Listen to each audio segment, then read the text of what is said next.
sé cómo practicar mi español. No se me ocurre nada sobre lo que escribir. Escribir redacciones es muy aburrido. Relájate y canta conmigo. Namu Amito. Hay muchísimas, incontables maneras de practicar la escritura en español. Hoy os voy a hablar de una que es de mis favoritas, el journaling, o como diríamos en español, escribir un diario.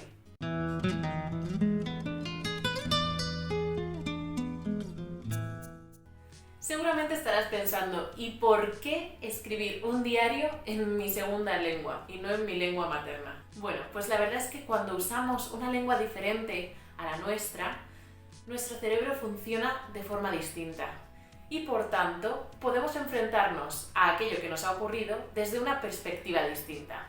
En segundo lugar, tenemos que pensar que si escribimos nuestro diario en una lengua diferente a la de las personas que tenemos alrededor, será mucho más difícil que nos espíen y por lo tanto será más secreto. Es un secreto.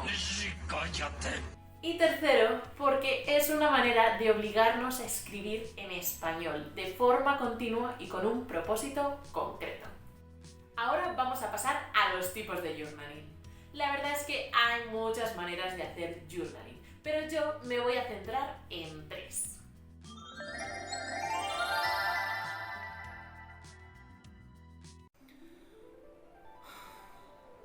Querido diario, no entiendo por qué Katniss eligió a Pita, cuando Gale era muchísimo mejor.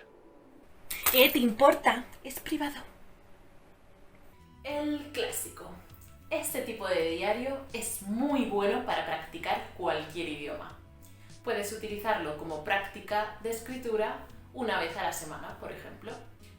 Para poder escribir este tipo de diarios necesitamos los verbos del pasado. Según nuestro nivel, utilizaremos unos verbos u otros. Se puede estructurar de la siguiente manera. En primer lugar, escribimos la fecha. Lunes, 11 de julio de 2022. Después, saludamos a nuestro diario y le resumimos cómo nos sentimos. Querido diario, estoy cansadísima. Hoy ha sido un día de mierda. Luego vamos a explicar los acontecimientos más importantes del día o de la semana. Ayer fui al cine con mi hermana. Vimos la última peli de Marvel. Para este tipo de diarios podemos añadir cosas como frases inolvidables, aquellas frases que nos han marcado durante este mes o este año y que queremos recordar, o agradecimientos, cosas por las que estamos agradecidos que nos han pasado durante la semana. La agenda no me lo permitiría. A las 4, dosis de autocompasión. 6:30, cenar conmigo. No puedo anularlo otra vez. La agenda. Este tipo de cuaderno sirve para organizar nuestros planes. Normalmente se escribe una lista de tareas o citas para cada día. Solemos organizar la agenda por horas del día. Martes 28 a las 6. Ir al dentista. En nuestra agenda, además, podemos ir apuntando nuestros logros semanales o nuestro progreso en los hábitos que nos hemos propuesto llevar a cabo. Las agendas son muy fáciles para practicar el español, ya que solamente utilizamos verbos en infinitivo y vocabulario que será muy útil para tus clases de español. Por último, tengo un tipo de diario totalmente diferente. Bueno, en realidad no es un diario como tal. Se trata de escribir una carta a mi yo futuro.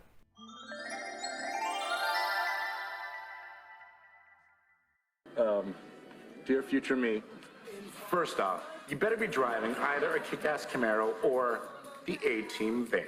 That's priority numero uno. Esta carta la estructuraremos de forma muy parecida al primer diario que hemos visto. Querido yo.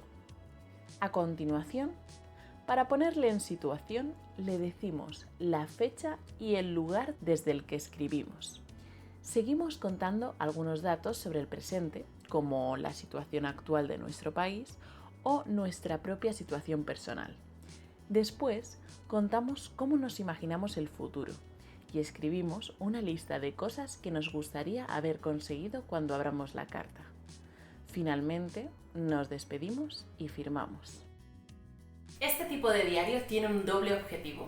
Por una parte, comprobar si hemos alcanzado esos objetivos que nos habíamos marcado para ese momento concreto. Y por otra parte, ver si hemos avanzado en nuestra escritura en español, por lo que creo que es un tipo de escritura bastante motivadora. Y bueno, estos son los 3 tipos de journaling con los que ya puedes empezar a practicar tu español. Si quieres, te invito a que en los comentarios me dejes una entrada de tu diario personal, con aquellos acontecimientos que te han sucedido durante la semana. Pueden ser de verdad, realistas, o pueden ser inventados. Igualmente, no olvides darle a me gusta y suscribirte si quieres ver más vídeos sobre español y cómo practicarlo.